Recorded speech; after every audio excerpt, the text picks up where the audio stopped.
سیدنا و مولانا وعلی آل سیدنا و مولانا محمد معدن الجود والکرم وآلہ وصحبہ وبارک وسلم صلاۃ و سلام علیک یا رسول اللہ صلی اللہ تعالیٰ علیہ وسلم۔ حقوق زوجین کا کل ذکر کر رہے تھے اور سیدتنا حضرت خدیجۃ الکبریٰ رضی اللہ تعالیٰ عنہا کا ذکر آیا تھا کہ حضور کی ان سے والہانہ محبت وہ یہ کہ جب حضور غار حرا میں عبادت کے لیے جایا کرتے تو آپ اتنی محبت فرمایا کرتی تھیں کہ حضور کا توشہ لے کر کے غار حرا پر چڑھا کرتی تھیں اور واپس آیا کرتی تھیں۔ پھر جب آپ کو امید ہوتی کہ کھانا ختم ہو گیا ہوگا تو آپ دوبارہ پھر جایا کرتی تھی، یہاں تک کہ جبریل علیہ السلام حضور کے پاس آئے اور کہا اللہ تعالیٰ نے اس خاتون کو سلام بھیجا ہے جو آپ کے لیے یہاں کھانا لے کر آتی ہے۔ اللہ تعالیٰ نے اس پر سلام بھیجا ہے۔ غار حرا اونچی پہاڑی ہے، جن لوگوں نے اس کو دیکھا ہو، لیکن وہ حضور کے لیے اس کام کو انجام دیا کرتی تھی۔ جب ان کے وصال کا وقت قریب آیا تو نبی رحمت صلی اللہ علیہ وآلہ وسلم کی بارگاہ میں انہوں نے عریضہ پیش کرایا کہ مجھے شدید بخار ہے، ہو سکتا ہے یہ میرے لیے جان لیوا ہو، اور میں یہ چاہتی ہوں کہ حضور کی چادر سے مجھے کفن دیا جائے۔ حضرت خدیجہ نے عرض کی حضور کی چادر سے مجھے کفن دیا جائے، تو حضور نے ایسا جملہ ارشاد فرمایا جو رہتی دنیا یاد کرے۔ حضور نے فرمایا اگر خدیجہ میرے جسم کی کھال بھی مانگتی تو میں وہ اتار کے دے دیتا۔ اس طریقے سے ازواج مطہرات کے ساتھ حضور کا انداز رہا کرتا تھا۔ اللہ کے نبی صلی اللہ علیہ وسلم نے جو آخری عمر میں بیان فرمایا وہ خاص بیان تھے۔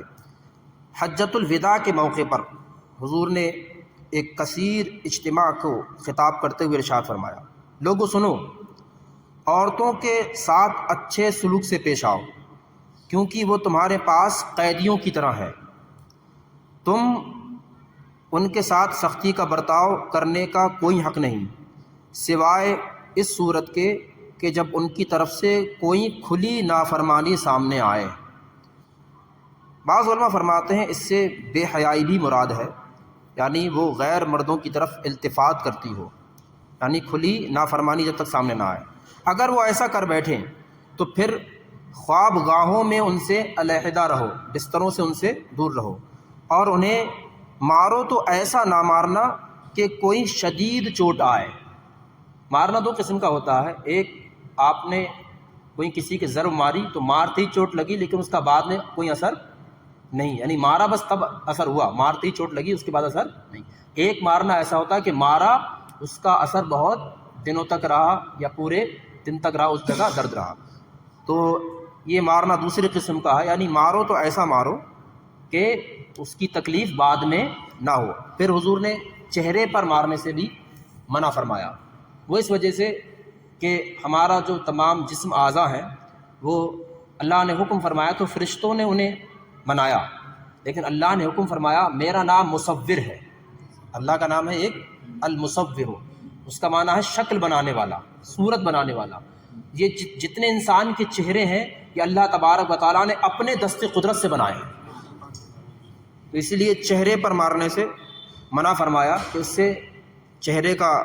بگاڑ پیدا ہوگا، اس لیے چہرے پر نہ مارو، اور مارو تو ایسا مارو کہ شدید چوٹ نہ آئے، وہ بھی سخت نافرمانی جب سامنے آئے۔ اور پھر جب وہ تمہارے کہنے پر چلنے لگے تو ان کو خواہ مخواہ ستانے کے بہانے نہ ڈھونڈو، یہ حضور کا خطاب ہے۔ جب وہ پھر سیدھی راہ پر چلنے لگیں تو خواہ مخواہ بلا وجہ پھر انہیں ستانے کے بہانے نہ ڈھونڈو۔ دیکھو سنو،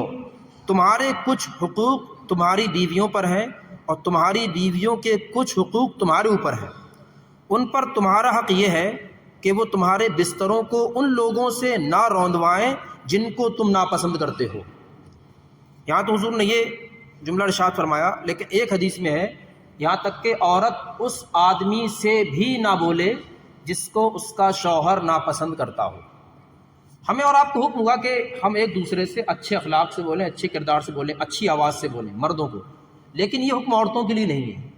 عورتوں کو حکم ہے کہ غیر محرموں سے اچھے انداز میں لبانے والے انداز میں بات نہ کریں۔ فَيَطْمَعَ الَّذِي فِي قَلْبِهِ مرض، قرآن فرماتا ہے پارہ نمبر 22 شروع میں آیت کریمہ کہ ان کا اچھے انداز میں بات کرنا غیر محرموں سے ان کے دل میں غلط بات پیدا کرے گا۔ جب کوئی عورت غیر محرم سے بہت محبت سے بولے، انداز سے بولے، تو اس مرد کے دل میں جو ہے مرض پیدا ہوگا۔ فی قلبہ مرض قرآن کہتا ہے۔ وَقُلْنَا قَوْلًا مَعْرُوفًا، ہاں بس یہ ہے کہ اپنے آپ کو اچھا رکھے، اچھی بات کہے ضرورت پڑے۔ تو قرآن نے بتا دیا کہ ایسی طریقے سے عورت بات بھی نہ کرے جو دوسرے مرد کے دل میں یہ بات پیدا ہو کہ یہ مجھے لبھانے والی ہے، اس کو بھی حضور نے منع فرمایا۔ پھر قرآن پاک کی جو میں نے آیت کریمہ پڑھی، اللہ تعالیٰ اس میں ارشاد فرماتا ہے فَإِن كَرِهْتُمُوهُنَّ فَعَسَىٰ أَن تَكْرَهُوا شَيْئًا، پھر اگر وہ تمہیں ناپسند ہوں عورتیں تو ہو سکتا ہے ان میں کچھ باتیں ایسی بھی ہوتی ہیں کہ تمہیں پسند آئیں، ان کی ناپسندیدی باتوں پر تم دھیان نہ دو۔ اس میں دو صورتیں ہیں، ایک یہ کہ اللہ کے پیغمبر حضرت نوح اور حضرت لوط علیہ السلام، ان کی بیوی جو تھیں وہ کافرہ تھیں۔ ان دونوں پیغمبروں کی بیوی پارہ نمبر 28 میں یہ ہے ذکر، آخری صفحے میں ضرب اللہ مثلا للذین کفروا امرأۃ نوح وامرأۃ لوط، لوط اور نوح کی بیوی جو تھیں وہ کافرہ تھیں۔ اگر کوئی شخص اپنے بیوی کے غلط کاموں پر، اس کی نافرمانیوں پر اگر صبر کرے تو اللہ تعالیٰ نوح علیہ السلام اور لوط علیہ السلام کی سنت کا ثواب عطا فرمائے گا، جو انہیں ثواب دیا تھا اس پر، ان کی بیوی کافرہ تھی۔ اور اگر کسی کا آدمی نافرمان ہے، عورت صبر کرے تو عورت کو اللہ تبارک و تعالیٰ حضرت آسیہ رضی اللہ تعالی عنہا کی سنت کا ثواب عطا فرمائے گا، جن کا شوہر فرعون تھا اور اس نے ان کے جسم میں میخیں بھونکی، لیکن انہوں نے صبر کیا، ایمان پر قائم رہے۔ ان کے جسم میں کیلیں بھونکی لیکن پھر بھی انہوں نے صبر کیا۔ تو کہا جو عورت اپنے شوہر کے ظلم کو برداشت کرے تو اللہ تعالیٰ حضرت آسیہ کا اسے ثواب عطا فرمائے گا۔ کتنا بڑا ثواب عظیم ہے۔ تو ہم ان چیزوں کو اگر اپنے ذہن میں رکھیں تو اللہ کی رحمت سے امید تو یہ کہ پھر ایسی نوبت ہی نہیں آئے گی، لیکن پھر آ بھی جائے تو اللہ تبارک و تعالیٰ سے اجر کی امید رکھنا چاہیے کہ بہتر اجر اللہ تعالیٰ دینے والا ہے، کہ میں نے تو اپنی طریقے سے پھر بھی سارے اچھے کام کیے، لیکن پھر بھی میری بیوی نے یا میرے شوہر نے مجھ پر ظلم کیا، تو پھر یہ نہ دیکھیں بلکہ پھر اس طرف چلے جائیں کہ اللہ تبارک و تعالیٰ اس کا بہتر بدلہ دینے والا ہے۔ اللہ کے نبی نے ارشاد فرمایا، اللہ کے نبی صلی اللہ علیہ وسلم ارشاد فرماتے ہیں اس ذات کی قسم جس کے قبضہ قدرت میں محمد کی جان ہے صلی اللہ علیہ وسلم، عورت اپنے پروردگار کا حق ادا نہیں کر سکتی جب تک کہ اپنے شوہر کا حق ادا نہ کرے۔ حضور نبی رحمت ارشاد فرماتے ہیں شوہر نے عورت کو بلایا، اس نے آنے سے انکار کر دیا اور غصے میں اس نے رات گزاری، یعنی شوہر نے، تو صبح تک اس پر فرشتوں کی لعنت ہوتی رہتی ہے، یعنی اگر وہ اس سے ناراض رہے، جب تک کہ اس کا شوہر اس سے راضی نہ ہو جائے اللہ عز و جل بھی اس سے ناراض رہتا ہے۔ اگر شوہر اللہ کا فرما بردار ہے اور اس کی عورت اس پر ظلم کرتی ہے، جب عورت اپنے شوہر کو دنیا میں کوئی ایذا تکلیف دیتی ہے تو حور عین جو جنت کی حوریں ہیں وہ کہتی ہیں اللہ تجھے قتل کرے، اسے ایذا دے رہی ہے جو مہمان بن کے ان قریب ہمارے پاس آنے والا ہے، وہ جنتیوں جیسے کام کرتا ہے اور تجھ سے جدا ہو کر وہ ہمارے پاس آنے والا ہے۔ تو ویسے تو ہر شخص جو دنیا میں اپنی بیوی کے ساتھ رہا وہ جنت میں اسی بیوی کے ساتھ رہے گا، جنت میں گئے، لیکن اگر ایسا ہوا کہ نہ رہے، ایک جہنم میں چلا گیا کہ حق ادا نہ کیا، تو اللہ تبارک و تعالیٰ جو عظیم شہداء ہیں اس عورت کو ان شہداء کے ساتھ رکھے گا، اور جو مرد ہیں ان کی عورت اگر جہنم میں گئی نافرمانی کے سبب سے تو اللہ تبارک و تعالیٰ جنت کی حوروں کے ساتھ ان کا نکاح فرمائے گا۔ تو اسی لیے حوریں کہتی ہیں تو اسے ستا رہی ہے،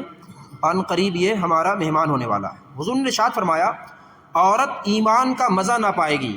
جب تک کہ شوہر کا حق ادا نہ کرے۔ جو عورت خدا کی اطاعت کرے اور شوہر کا حق ادا کرے اور شوہر کا حق ادا کرے اور اسے نیک کام کی یاد دلائے اور اپنی عصمت کی، اس کے مال کی حفاظت کرے تو اللہ تعالیٰ اسے شہیدوں کے ساتھ اٹھائے گا، شہداء کے ساتھ، اور ان میں کوئی فرق نہ ہوگا۔ اللہ رب العزت نے یہ اعجاز شوہر کو بھی بخشا اور بیوی کو بھی بخشا۔ شوہر کا حق ہے کہ عورت پر یہ کہ اپنے نفس کو اس سے نہ روکے اور سوا فرض کے کسی دن بغیر اجازت کے روزہ نہ رکھے۔ اگر نفلی کوئی کام کرے تو بغیر شوہر کی اجازت کے نہ کرے، اگر بغیر شوہر کی اجازت کے کرے گی تو گناہ گار ہوگی، یا پھر مطلقاً شوہر کی طرف سے اجازت ہو کہ ہمیشہ نیک کام کر سکتی ہے، لیکن اگر شوہر کو ضرورت پڑ گئی کہ اس نفل کام کو چھوڑ دے تو اسے چھوڑنے کا حکم ہوگا، کہ پتہ نہیں چلا آج تو اس نے کر لیا، اجازت تو تھی کرتی رہے لیکن آج کر بیٹھی، اب شوہر کو ایسی ضرورت پیش آئی تو اسے وہ کام چھوڑنا پڑے گا۔ اللہ کے نبی صلی اللہ علیہ وآلہ وسلم نے ارشاد فرمایا، اے عورتوں خدا سے ڈرو اور شوہر کی رضامندی کی تلاش میں رہو، اس لیے کہ عورت کو اگر معلوم ہوتا کہ شوہر کا کیا حق ہے تو جب تک اس کے پاس کھانا حاضر رہتا، یعنی شوہر کو کھانا دیتی تو اس کے پاس سے نہ ہٹتی، کہیں ایسا نہ ہو اسے کوئی ضرورت پیش نہ آ جائے۔ جو عورت اس حال میں مری کہ اس کا شوہر اس پر راضی تھا تو وہ مرتے ہی جنت میں داخل ہوگی۔ شوہر کی رضامندی کی اتنی بڑی ضمانت اللہ کے نبی صلی اللہ علیہ وسلم نے ارشاد فرمائی۔ اسی طریقے سے یہ شوہر کے حق زیادہ آئے تھے کیونکہ مرد جو ہے عورتوں پر حاکم ہے، لیکن ہم نے بہت سی وصیتیں آپ سے ایسی بیان کیں اللہ کے نبی صلی اللہ علیہ وسلم کی، جو اللہ کے رسول نے حجۃ الوداع کے موقع پر خاص صحابہ کرام کو ارشاد فرمائی تھیں کہ میں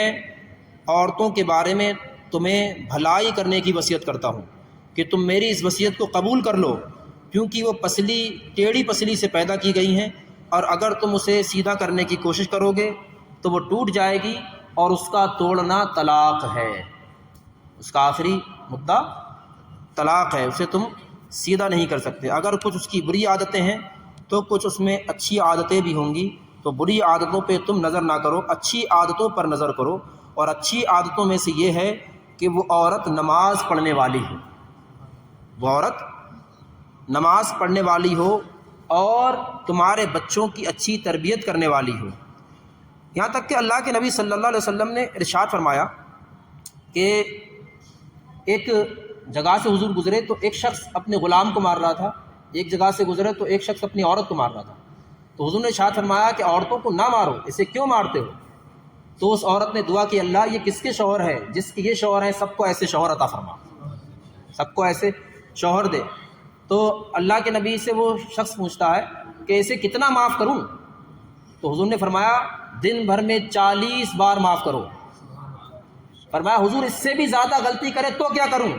تو فرمایا اتنا معاف کرو جتنی اپنی امید رکھتے ہو، جتنا رب تمہیں معاف کرنے والا ہے،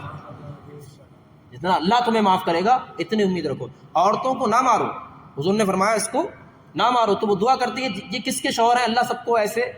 شوہر عطا فرمائے۔ تو نبی پاک صلی اللہ علیہ وآلہ وسلم کا یہ کردار، یہ اخلاق۔ حضرت عائشہ صدیقہ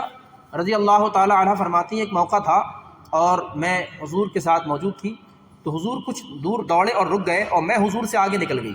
تو حضور نے حضور سے عرض کیا رسول اللہ آج آپ پیچھے رہ گئے، آج آپ مجھ سے پیچھے رہ گئے، میں دوڑنے میں آگے نکل گئی۔ ایک دن ایسا موقع اور آیا کہ حضور دوڑے، حضرت عائشہ پیچھے رہ گئی، کافی دنوں کے بعد حضور نے ارشاد فرمایا عائشہ یہ اس دن جو تم نے مجھ سے کہا تھا نا میں پیچھے رہ گیا تم سے دوڑنے میں، یہ اس دن کا بدلہ ہو گیا۔ حضور ایسے محبت فرمایا کرتے تھے ازواج مطہرات سے، یہاں تک کہ اللہ کے نبی صلی اللہ علیہ وسلم نے ایک کالی چادر پہنی، اور اللہ کے نبی تو حسین و جمیل سبحان اللہ،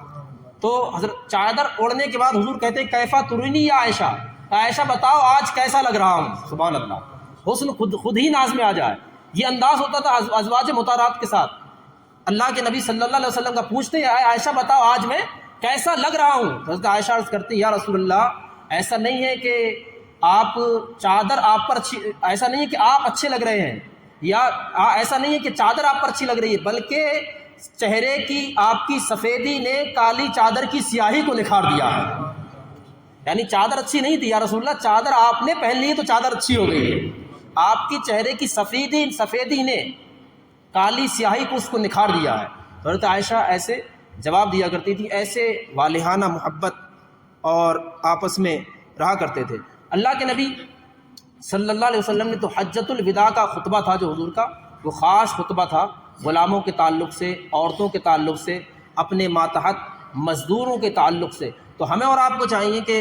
عورتوں کے حق ادا کریں، عورتوں کو چاہیے کہ اپنے شوہروں کے حق ادا کریں۔ ایک موقع پر اللہ کے رسول نے ارشاد فرمایا، وہ پیسہ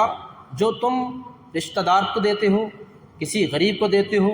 کسی مسکین کو دیتے ہو، اس سے بہتر، سب سے بہتر پیسہ وہ تمہارا وہ ہے جو تم اپنے گھر والوں پر خرچ کرتے ہو، اپنے بیوی بچوں پر اور اپنے والدین پر۔ اللہ تبارک و تعالیٰ اس پہ تمہیں دو گنا دو اجر عطا فرماتا ہے۔ اور سب پر خرچ کرو تو ایک اجر ہوتا ہے، اور گھر والوں پر خرچ کرو تو دونا اجر عطا فرماتا ہے۔ بہت سے لوگ ایسے ہوتے ہیں کہ ان کے گھر میں معاملات یہ ہوتے ہیں کہ ماں باپ سے تیز زبان سے بات کرتے ہیں، اپنے بچوں سے تیز زبان سے بات کرتے ہیں، اپنی بیوی سے جھگڑ کے بات کرتے ہیں، لیکن باہر ان کا اخلاق بڑا اچھا ہوتا ہے۔ اور اللہ کے نبی ارشاد فرماتے ہیں، تم میں سب سے اچھے اخلاق والا وہ ہے جس کا اخلاق اپنے گھر والوں کے ساتھ اچھا ہے، کیونکہ آدمی زیادہ اپنے گھر والوں کے ساتھ رہتا ہے۔ پھر حضور نے آگے ارشاد فرمایا، انا خیارکم، اور تم میں سب سے بہتر اخلاق میرے گھر والوں کے ساتھ ہے۔ اتنا بڑا پیغام اللہ کے نبی نے ارشاد فرمایا، تو ہمیں اور آپ کو اس پر توجہ فرمانا چاہیے کہ اللہ کے نبی نے ارشاد فرمایا، تم میں بہتر اخلاق والا وہ ہے جس کا اپنے گھر والوں کے ساتھ اخلاق اچھا ہے۔ گھر والوں میں خاص 3 لوگ آتے ہیں، والدین، ہماری بیوی اور ہمارے بچے۔ اللہ تبارک و تعالی ہمیں حقوق العباد کی توفیق عطا فرمائے۔ کلمہ شریف کا ذکر کر لیجیے، الا اللہ محمد رسول اللہ صلی اللہ تعالی علیہ